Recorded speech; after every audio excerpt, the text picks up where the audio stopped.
नवरात्रि यानी शक्ति की उपासना के दिन। वर्ष में ऐसे 2 बार नवरात्रि आती हैं। एक है चैत मास की नवरात्रि और एक है अश्विनी मास की नवरात्रि। जैसे कि हमने नवरात्रि की पिछली वीडियो में सुना था कि हमें इस भौतिक दुर्गा से मुक्त होने के लिए देवी दुर्गा के दिव्य आशीर्वाद और मार्गदर्शन की परम आवश्यकता पड़ती है।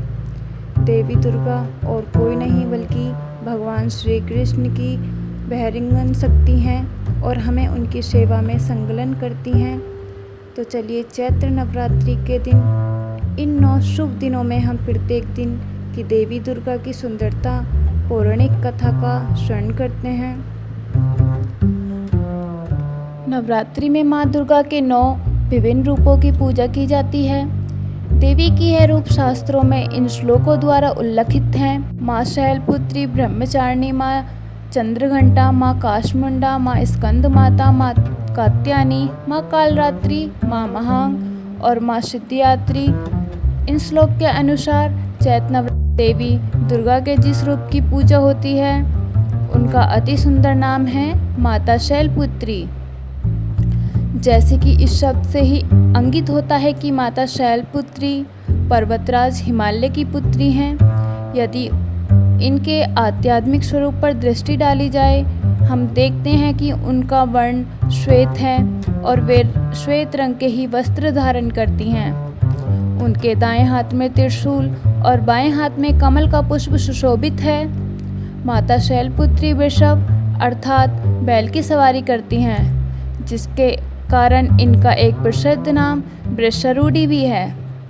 तो चलिए सबसे पहले दिन आज हम माता शैलपुत्री की कथा का श्रवण करते हैं। जैसे कि हम जानते हैं कि दक्ष प्रजापति की 60 कन्याएं थीं। इनमें से सती नामक कन्या का विवाह दक्ष की इच्छा के विरुद्ध भगवान शिव से हुआ था।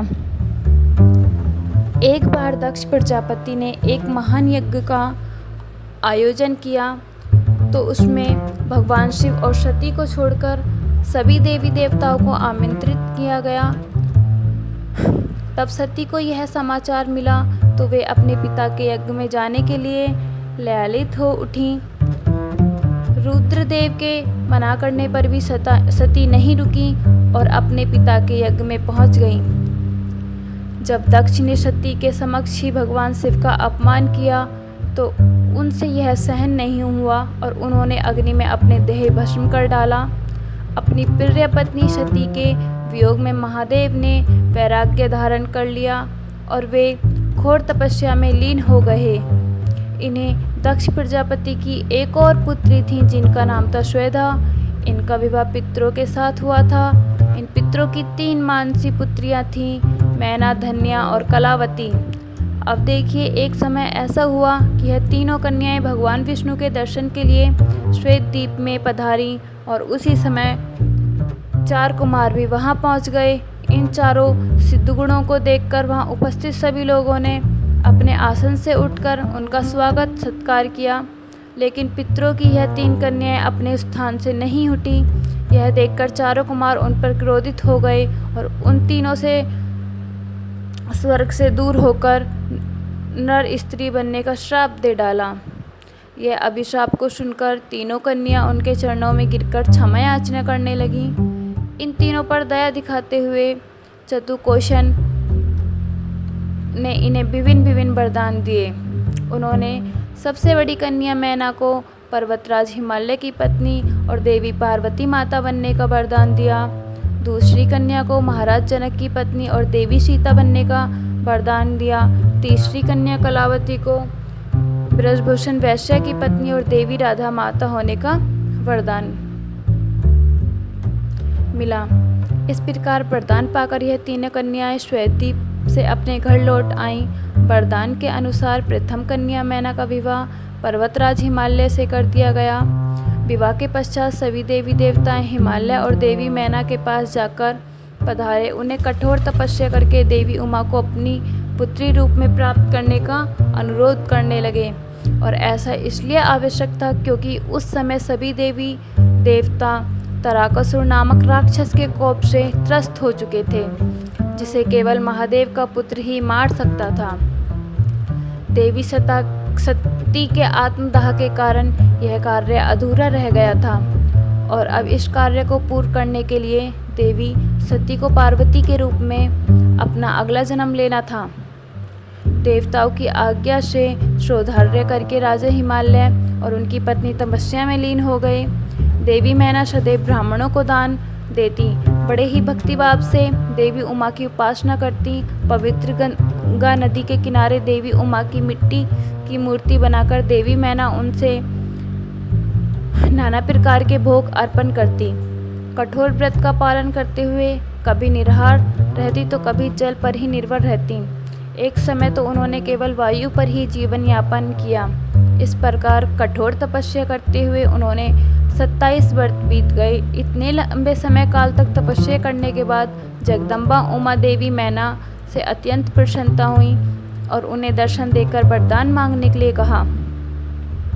तब मैना देवी ने उनसे आग्रह किया कि वे स्वयं उनकी पुत्री के रूप में अवतरित हों। देवी उमा ने उन्हें यह वरदान दिया और राजा हिमालय के घर पार्वती रूप में अवतरित हुई। हिमालय पर्वतों के राजा थे और पर्वत को शैल भी कहा जाता है, इसलिए पार्वती का एक नाम शैलपुत्री भी पड़ा।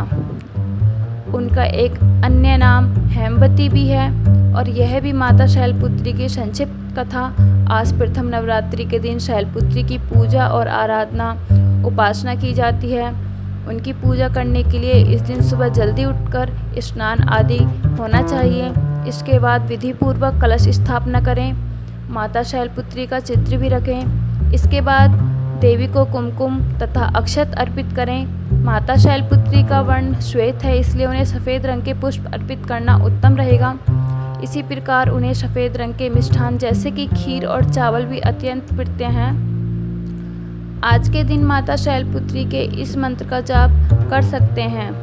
वंदे वंचित लाभ चंद्र कृत शेखर वृषढमशूला धरामा शैलपुत्री यशस्विनी। भगवान शिव की नगरी काशी में माता शैलपुत्री का एक प्राचीन मंदिर भी है, जहाँ पर नवरात्रि के प्रथम दिन भारी भीड़ देखने को मिलती है।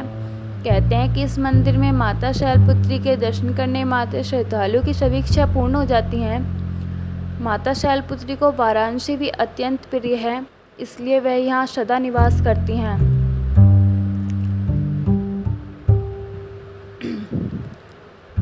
तो यह थी चैत्र नवरात्रि के प्रथम दिन माता शैलपुत्री की कथा। अगर आपको यह कथा अच्छी लगी है तो हमें नीचे कमेंट बॉक्स में लिखकर ज़रूर बताएं और अपने मित्रों और परिवार में सभी को शेयर कर दें। अगर आप इस चैनल पर पहली बार आए हैं तो याद से इस चैनल को सब्सक्राइब करें ताकि नवरात्रि की आने वाली कथाओं का नोटिफिकेशन आपको सरलता से मिल जाए। और पौराणिक कथाओं के इस प्रचार कार्य का अभियान आपके कैसा लगा? तो चलिए चैत्र के इस प्रथम दिन माता शैलपुत्री को प्रणाम करते हैं और उनसे भगवान श्री कृष्ण की शुद्ध भक्ति की याचना करते हैं। जय श्री कृष्णा, जय माता शैलपुत्री। धन्यवाद।